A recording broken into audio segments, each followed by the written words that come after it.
અમારા કાનાભાઈ જો અત્યારે ટમેટાની ગ્રેવી બનાવે છે, ઘણા સમય પછી દેખાણા. ને અમારા મહેશભાઈ લોટ બાંધે, અશ્વિનભાઈ શું કરે? અશ્વિનભાઈ મિરસા ખાંડી રહ્યા છે. અને આ ભાઈ અહીંયા કંઈક શાળા કરે. શું કરે? તને કહો. લાઈટ હરખી કરવા આવીને તૂટી ગયો. તું પણ કારીગર લાગે. હવે બતાવી આગળ તું કરેશ કે નથી કરતો એ. કાના એક નંબર ગ્રેવી થવી જોઈએ ટમેટાની. વાહ બને એવો પણ થઈ પણ.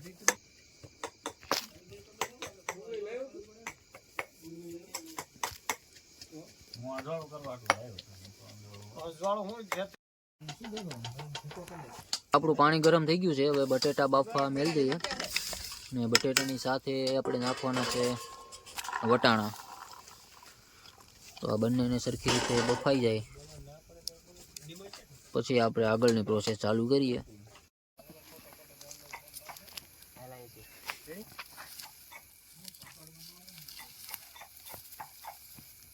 બતાવી ડુંગળી લાલ તાજે તાજી ડુંગળી ખીને આવ્યા છે અમારે ભાઈ. હવ બટાટા આપણા બફાઈ ગયા છે. અહીંયા હજી સુધારવાનું જ કામ ચાલુ છે આપણું.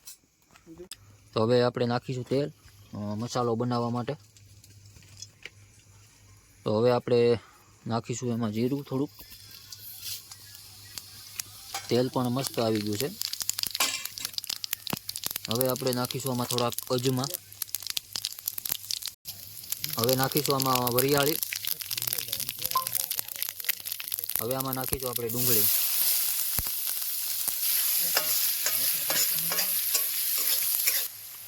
હવે આપણે થોડુંક નાખીશું આમાં આદુ. હવે થોડુંક લસણ નાખી દઈએ.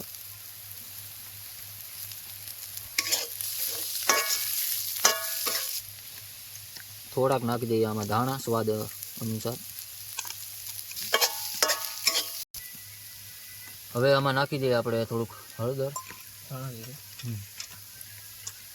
થોડુંક ધાણા જીરું, થોડોક ગરમ મસાલો નાખી દઈએ આપણે, થોડુંક સ્વાદ અનુસાર નિમક.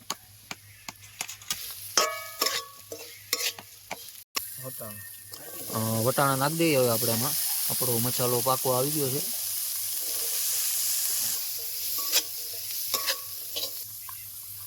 હવે આપણે નાખીશું આમાં આપણા જે બટેટાનો સૂંદો કરેલો છે એ.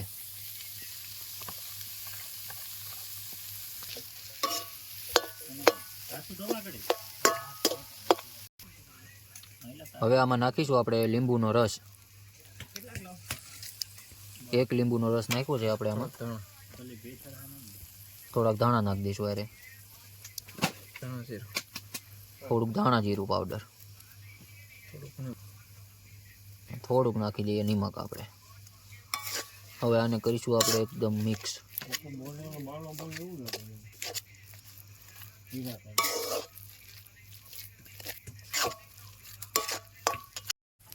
તો આપણે પાપડમાં ભરવાનો મસાલો આપણો તૈયાર થઈ ગયો છે. હવે આને આપણે ઉતારી લઈશું હમણાં.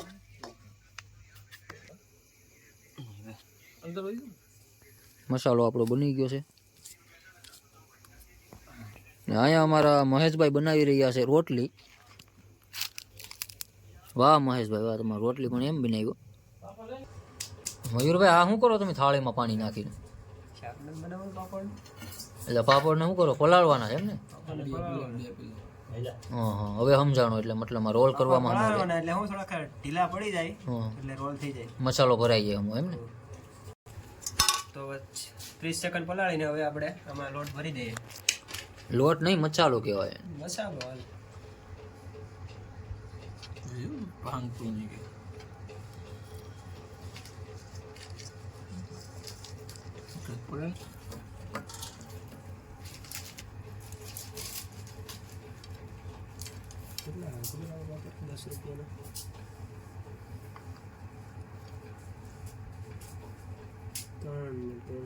તો આવી રીતના મિત્રો આપણે જે મસાલો છે એને પાપડમાં આવી રીતનું ભરવું પડે, પછી આને તળવાના છે આપણે.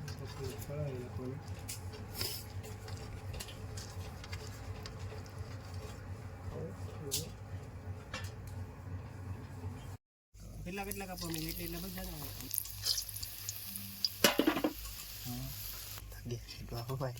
એ ધકતા તો હોય જ ને યાર, ગરમા ગરમ કાપવાના છે.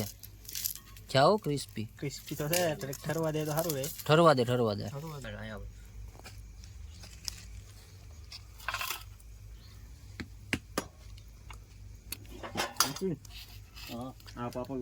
તળીને પછી આવા રીતના બટકા કરી નાખવાના. આને પણ ચટણી સાથે ખાઈ શકો, પણ આ તો આપણે શાક બનાવવાનું છે એટલે.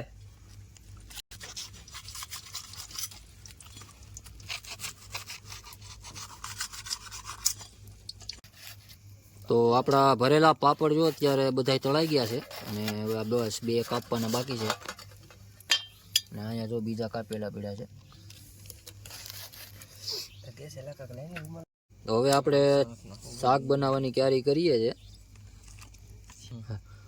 તો હવે સૌથી પહેલા આપણે આમાં નાખવાની છે ડુંગળી. ડુંગળીને એકદમ કહાવા દેવાની છે.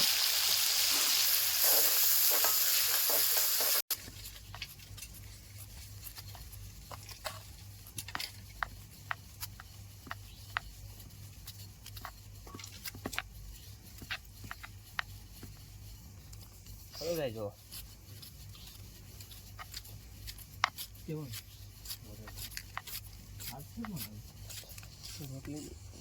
હવે આપણી ડુંગળી કહાઈ ગઈ છે, તો હવે નાખી દઈશું આમાં આપણે સુધારેલા મરચાં.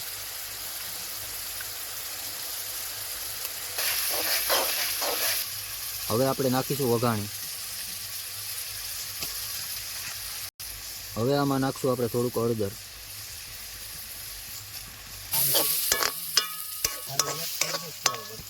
હવે નાખશું આમાં આપણે આદુની પેસ્ટ, ખાંડેલું આદુ.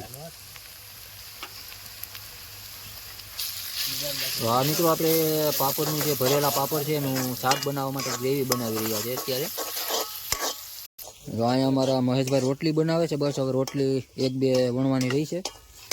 અને અહીંયા અશ્વિનભાઈ અને મયુરભાઈ રોટલી શેડવી રહ્યા છે. અહીંયા અમારું શાક બની રહ્યું છે. હવે આમાં નાખશું આપણે લસણ, ખાંડેલું લસણ.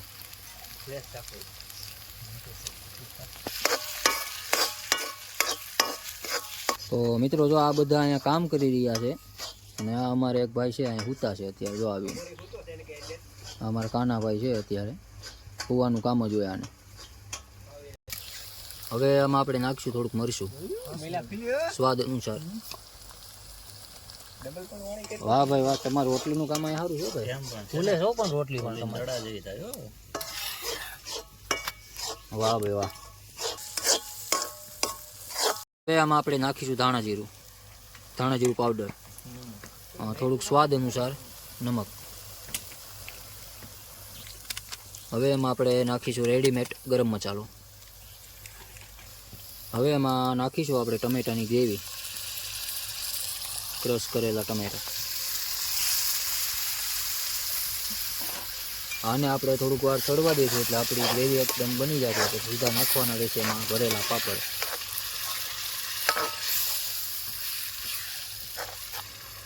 ઉપરથી થોડાક ધાણા નાખી દઈશું. હવે એમાં આપણે નાખીશું દહીં થોડુંક. 1 નંબર છે ભાઈ દહીં, ઘરનું દહીં આરે ન આવ્યો ભાઈ અશ્વિનભાઈ, તમારું દહીં પણ એમ જાય.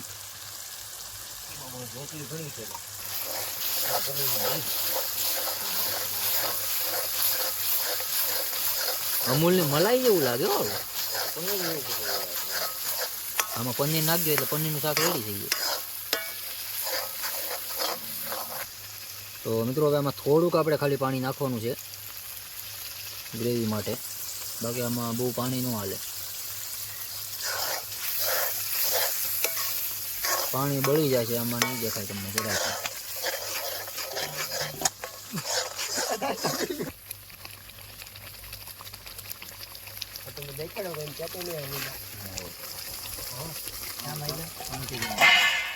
તો હવે આપણે મિત્રો આમાં નાખવાના છે પાપડ, ભરેલા પાપડ આપણા.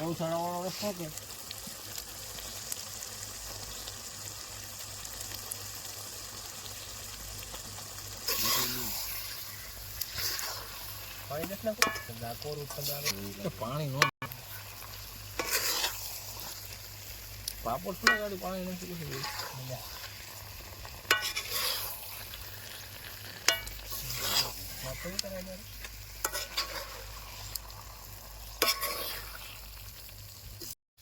હાલો મિત્રો, આપણું શાક બની ગયું છે. હવે ધાણા ઉપરથી નાખી દઈએ. તો આપણું મિત્રો શાક બની ગયું છે. હવે શાકને ઉતારી લઈએ.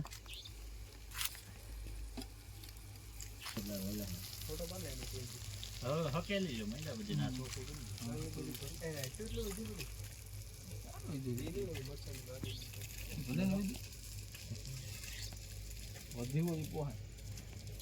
હવે હે ને તો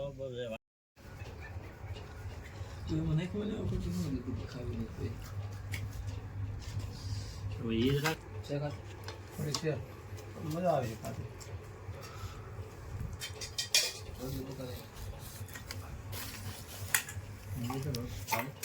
મહિલા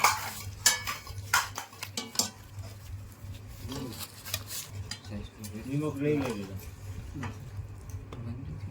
ચોપાડી લે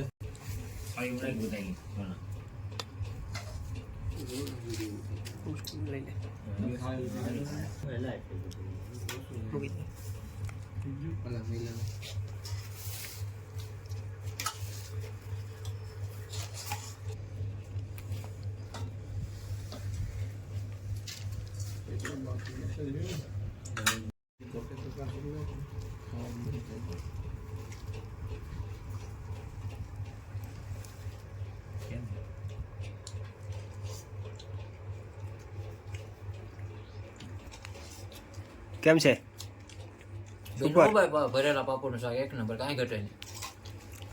નવી રેસીપી સુપર. મિલા કેમ બન્યું શાક? શાક એક નંબર મસ્ત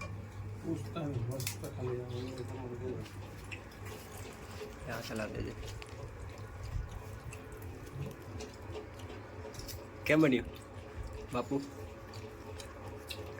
તો પછી બસ કાનજી બાપુ બોલી જાય એટલે કાંઈ ઘટે નહીં.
Yeah.